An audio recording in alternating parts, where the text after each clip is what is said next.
My name is Valerie Dunn, and at 32, I've been the silent backbone of my family's so-called success.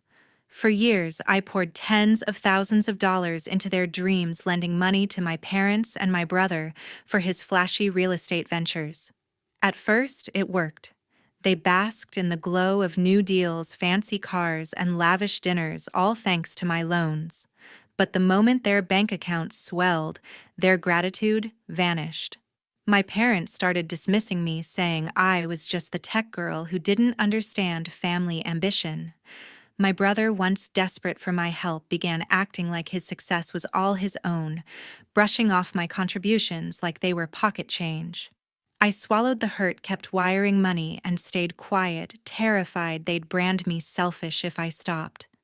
Every plea for repayment was met with excuses or cold silence, yet I clung to the hope that family meant loyalty. That hope shattered at a family party when my parents' voices cut through the crowd. "Get out. Nobody wants you here." Those words lit a fire in me, and my response left them speechless. What I did next changed everything, exposing their lies and forcing them to face the consequences of their betrayal.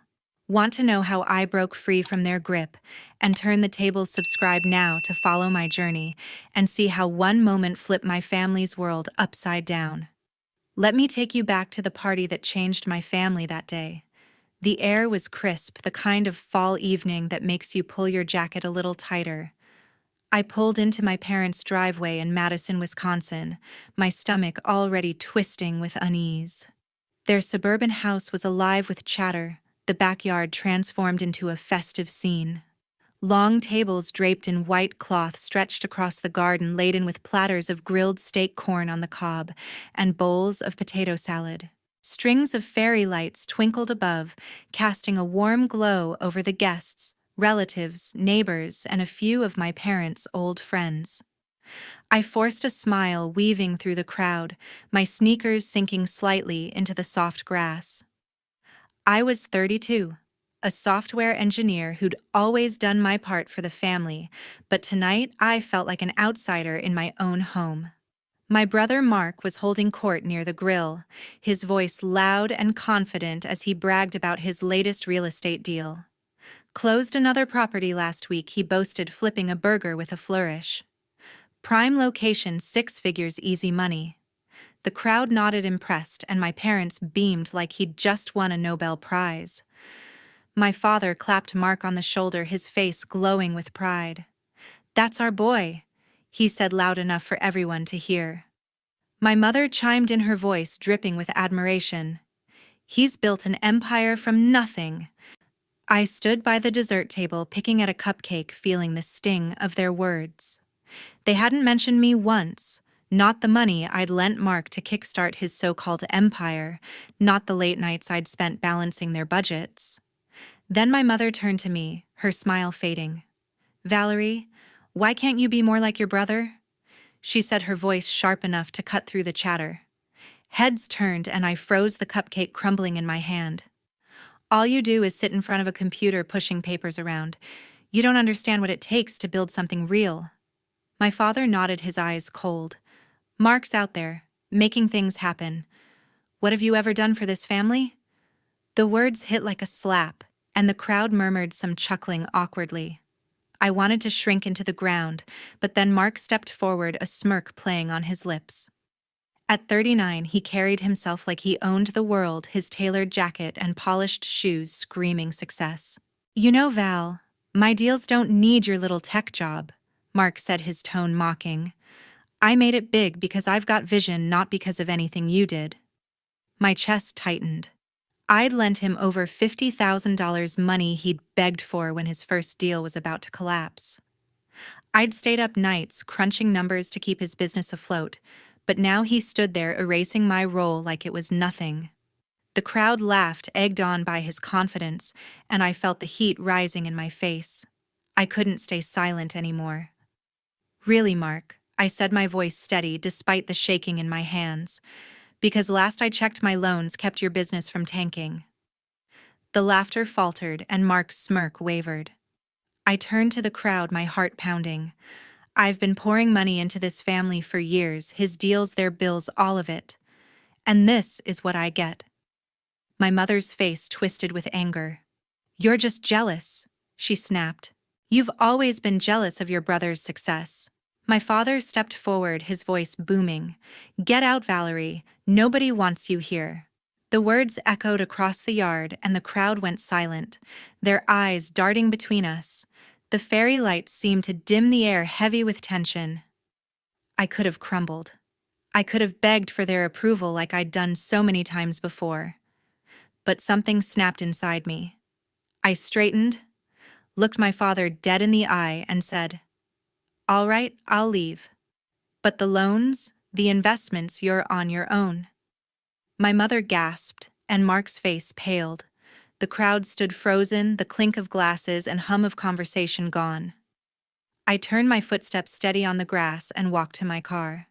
The weight of their words lingered, but so did the fire in my chest. I wasn't their ATM anymore. That night, I drove away knowing I'd just lit a fuse that would unravel their perfect little world. By sunrise, my phone was flooded with messages as I sipped coffee at home. I'd barely slept, the sting of last night's party still raw.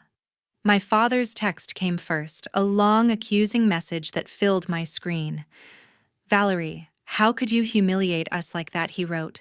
"You're tearing this family apart by refusing to help. We raised you better than this."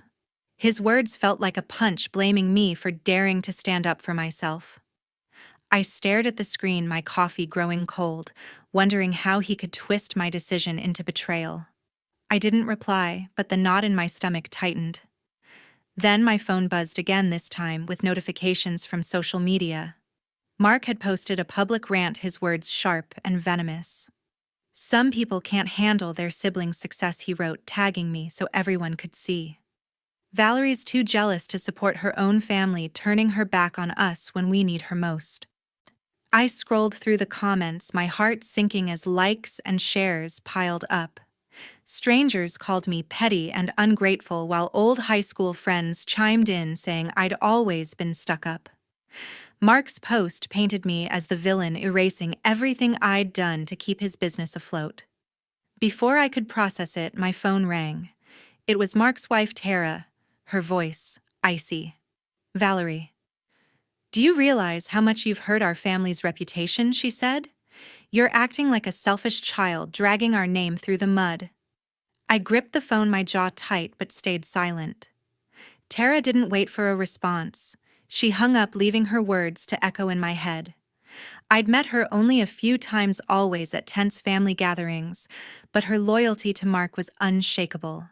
Her call felt like another attempt to guilt me into submission. The notifications kept coming. Mark's post had gone viral within our small Madison circle, and now distant relatives and former neighbors were piling on. One message from a family friend read, "Valerie, I'm disappointed. Your parents don't deserve this." Another from a cousin I hadn't seen in years said, "Why can't you just let it go?" Each ping felt like a needle piercing the quiet of my morning. I wanted to scream, to tell them they didn't know the half of it, but I kept my composure, scrolling through the barrage of accusations. Then a text from my cousin Shane popped up. He'd been at the party, mostly glued to his phone, barely saying a word. "Hey Val," he wrote, "maybe you should just apologize to keep the peace. Family's supposed to stick together, you know." His words weren't cruel, but they stung all the same, assuming I was the one who needed to fix things. Shane had always been the neutral one, never picking sides, but his suggestion felt like another weight on my shoulders. I stared at his message, tempted to type a sharp reply, but I set my phone down instead. Responding would only drag me deeper into their game. The pressure was suffocating. My father's blame, Mark's public attack, Tara's cold accusations, and the flood of messages from people I barely knew, it all pressed down on me, urging me to cave, to apologize, to keep funding their lives. I could almost hear my mother's voice, though she hadn't texted yet, echoing the same guilt trips she'd used for years. Part of me wanted to give in to make the noise stop, but something stronger stirred inside. I wasn't the villain they were painting me to be. I'd given everything: my money, my time, my trust, and they'd thrown it back in my face. Sitting there, coffee forgotten, I made a choice. I wouldn't let their words break me. I wouldn't beg for their approval. Whatever they were hiding, whatever game they were playing, I was done being their pawn. A week later, I met my best friend Leslie at a bustling Madison cafe. The clatter of coffee cups and hum of conversation felt like a shield against the chaos of the past week. I slid into a booth across from Leslie, her warm smile a stark contrast to the cold messages still lighting up my phone. She leaned forward, her voice firm but kind. "Valerie, you can't let them bully you into backing down," she said. "You did the right thing standing up for yourself." Her words were a lifeline, pulling me out of the guilt that had been gnawing at me. For the first time in days, I felt like I could breathe. Leslie sipped her latte, then lowered her voice. "I heard something odd from a coworker who knows your parents," she said. "They were at a charity event last month bragging about coming into a large sum of money out of nowhere." I frowned, the words catching me off guard.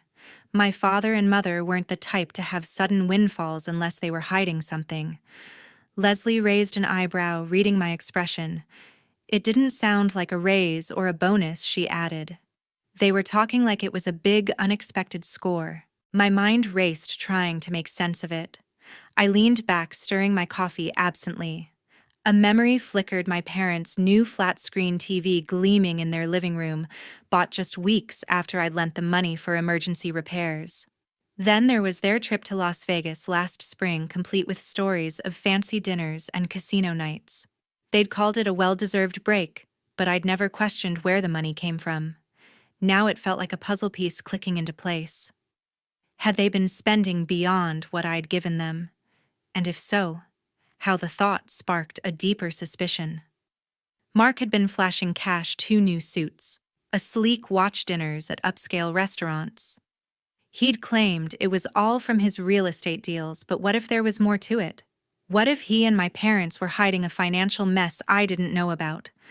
I voiced the question aloud, and Leslie nodded, her expression serious. "Something's off, Val," she said. "If they're acting like you owe them, but they've got cash to burn, there's a story they're not telling." Leslie set her cup down, her tone shifting to practical. "You need to check your credit report," she urged. "If they've been using your name or your money in ways you don't know about, that's where you'll find the truth." The idea hit me like a jolt. I'd never considered that my family might have crossed that line, but Leslie's suggestion made sense. A credit report could reveal loans, accounts, or debts tied to my name, things I hadn't authorized. The thought made my stomach churn, but it also lit a spark of determination. If they were hiding something, I needed to know. I looked at Leslie, gratitude washing over me. Her advice wasn't just comfort, it was a roadmap. "You're right," I said, my voice steady for the first time all week. "I'm going to dig into this." Leslie reached across the table, squeezing my hand. "You've got this, Val," she said.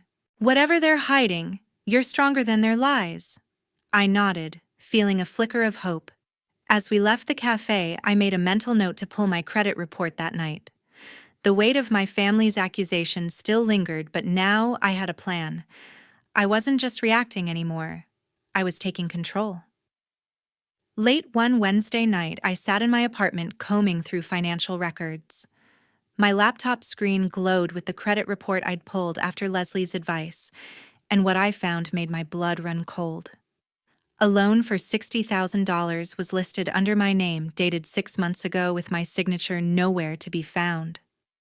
I stared at the numbers, my heart pounding. I'd never applied for that loan, never even heard of it. The lender's name, a small bank in Madison, stared back at me, undeniable proof that someone had used my identity. My hands trembled as I scrolled, the betrayal sinking in. My phone buzzed, snapping me out of my shock. It was a text from my grandmother Mildred, who'd been quiet since the party. "Valerie," she wrote, "I overheard your parents and Mark talking at the party about some gambling debts. I didn't want to worry you, but I think you should know." My stomach twisted. Gambling debts. Mildred was sharp, always catching whispers others missed, but this was a bombshell. I pictured her at the party sitting quietly with her iced tea listening as my father, mother, and Mark let something slip. The pieces were starting to fit together, and they weren't pretty. I called the bank the next morning, my voice steady despite the anger bubbling inside. The representative confirmed my worst fears. The loan was taken out using forged documents with my personal information but someone else's handwriting. "It's linked to your parents' address," she said, hesitating. "And a co-signer named Mark Ramsey. My brother Mark. My father. My mother." They'd gone behind my back, forging my name to cover their tracks. I thanked the representative, hung up, and sat in silence, the weight of their deception crushing me. I dug deeper, searching online for any trace of Mark's financial troubles. A few clicks led me to a local business forum where real estate agents traded gossip. One post caught my eye. "Mark Ramsey's deals are falling apart. Heard he's in deep with bookies owing big from poker games. My brother, the self-proclaimed real estate king, was drowning in gambling losses, his empire on the brink of collapse. The loans I'd given him weren't enough, so they'd used my name to borrow more, risking my future to save his." I grabbed my phone and texted Mark. "Explain the $60,000 loan in my name. Now." His reply came fast, too fast. "No idea what you're talking about, Val," he wrote. "Must be mom and dad, they handle the finances." His deflection was pathetic, shifting the blame to our parents like a coward. I could almost hear his smug tone, the same one he'd used at the party to dismiss me. But this time, I wasn't buying it. He knew exactly what he'd done, and so did they. I spent the next hour printing bank statements, saving screenshots, and organizing every shred of evidence. The forged loan documents, Mildred's text, the forum posts, it was all coming together. My family had built a house of cards, and I was about to knock it down. I wasn't just angry, I was focused. I needed to confront them face to face with proof they couldn't deny. This wasn't about revenge, it was about taking back my life. By the time I closed my laptop, my resolve was ironclad. I'd see them soon, and they'd answer for everything. A week later, I drove to my parents' house, gripping bank statements. My knuckles were white on the steering wheel, the folder of evidence on the passenger seat a heavy reminder of what I was about to do. The quiet streets of Madison felt too calm for the storm brewing inside me. I parked in their driveway, took a deep breath, and walked to the front door, each step fueled by resolve. I wasn't here to beg or negotiate, I was here to confront the truth. My father opened the door, his face tightening at the sight of me. "Valerie," he said, his voice clipped. "What do you want?" I stepped inside without waiting for an invitation, my mother standing in the living room, arms crossed. The air was thick with tension, the same room where they'd once thanked me for my help, now feeling like a battlefield. I set the folder on the coffee table, the loan documents on top. "Explain this," I said, pointing to the $60,000 loan in my name. "I didn't sign for it." "You did." My mother's eyes widened, but she recovered quickly. "We had to, Valerie," she said, her tone defensive. "Mark was in trouble and we needed to save him." "You wouldn't understand." My father nodded, stepping closer. "It was for the family's reputation," he added. "If Mark's business failed, we'd all look bad. We did what we had to do." Their words were a flimsy shield, and I saw right through it. They weren't protecting anyone but themselves. "Save him from what?" I pressed, my voice sharp. "His gambling debts, I know about the bookies, the poker games, the losses piling up." I opened the folder, spreading out bank statements and screenshots from the forum posts. "You forged my name to cover his mess, putting my future at risk. That's not family, that's betrayal." My father's face reddened, but my mother stepped forward, her voice rising. "How dare you accuse us?" she said. "We've always done everything for this family." Everything, I shot back. Like lying to me. Using my identity to hide Mark's failures, I pointed to the documents, my hands steady now. "You took $60,000 in my name without asking. That's not love. It's theft." My father tried to interrupt, but I held up a hand. "No, Dad. You don't get to talk your way out of this. I trusted you, and you used me." My mother's expression shifted to something softer, manipulative. "Valerie, please," she said, her voice trembling. "Family helps each other. You're supposed to support us, not tear us apart." My father chimed in, his tone heavy with guilt. "If you really cared, you'd help us fix this. We're your parents." Their words were a familiar tactic, one I'd fallen for too many times. But not today. I shook my head, my resolve unshaken. "I'm done being your safety net," I said. "I'm cutting contact and I'm reporting this loan fraud to the authorities." Their faces froze, the room silent except for the faint hum of the refrigerator. My mother's mouth opened, but no words came. My father took a step toward me, his voice low. "You'd turn on your own family?" he asked. I met his gaze, unflinching. "You turned on me first," I said. I gathered my papers, leaving the folder on the table. "You'll hear from the bank and the police. Don't contact me again." I walked out the door, clicking shut behind me. The weight of their betrayal still pressed on my heart, but as I drove away, a strange lightness settled in. I'd spent years carrying their burdens, but now I was free. The road ahead felt uncertain, but it was mine to choose. A month later, the house my parents cherished was boarded up. I drove by their Madison neighborhood, the once pristine lawn now overgrown, a foreclosure notice taped to the front door. The bank had seized the property after my father and mother failed to make payments on their loans, including the one they'd forged in my name. The sight of their home where I'd grown up reduced to an empty shell was both jarring and validating. Their financial house of cards had finally collapsed, just as I'd predicted when I walked away. Word spread quickly about my brother Mark's downfall. His real estate empire, built on borrowed money and gambling losses, had crumbled.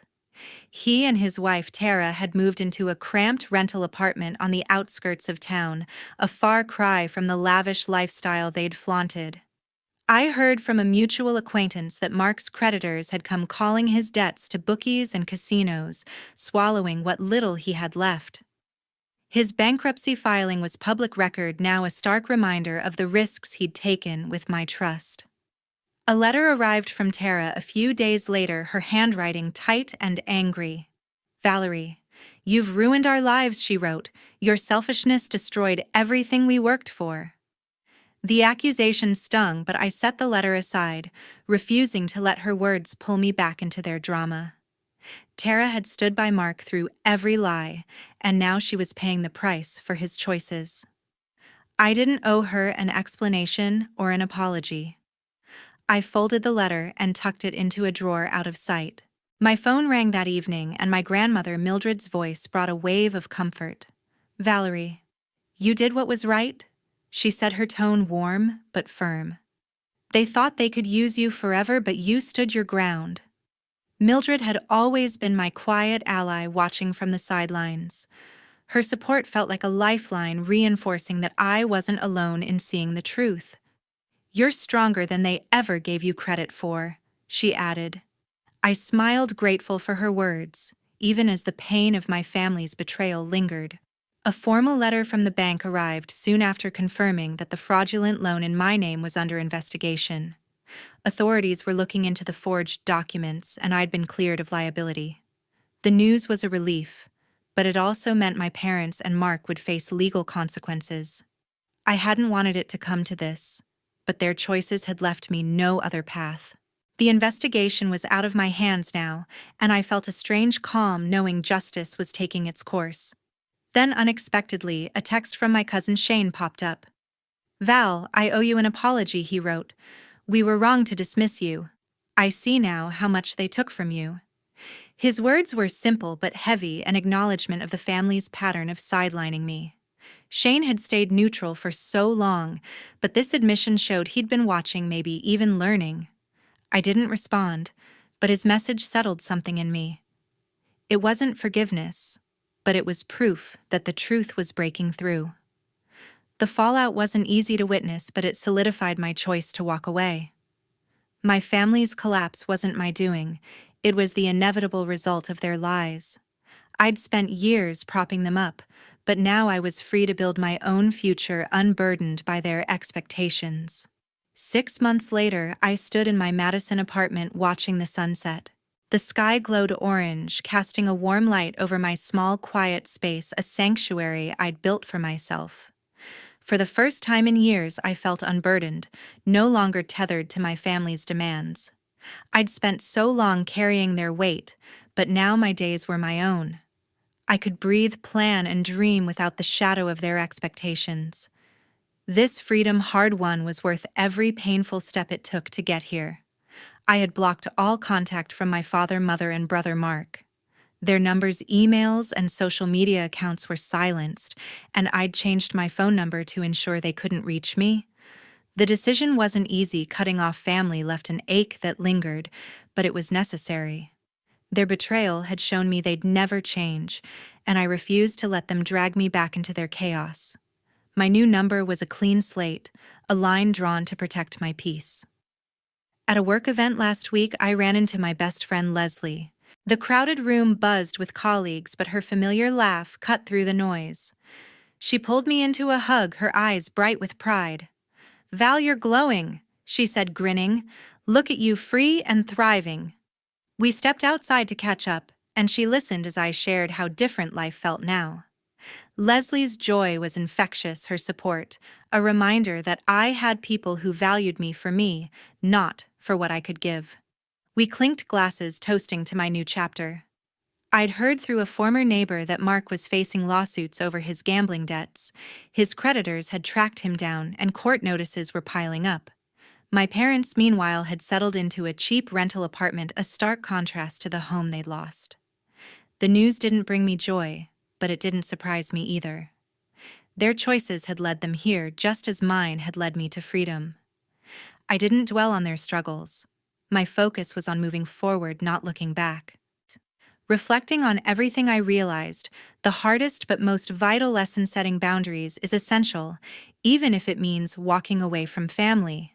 For years, I'd let guilt and obligation chain me to their needs, but uncovering their lies, the forged loan, the hidden gambling showed me that protecting myself came first. Cutting them off wasn't selfish, it was survival. I learned that family isn't defined by blood but by respect, and those who exploit you don't deserve a place in your life. That truth, though painful, set me free. Thank you for staying with my story. It's been a long road from the weight of betrayal to the lightness of independence. Share your thoughts. What would you do?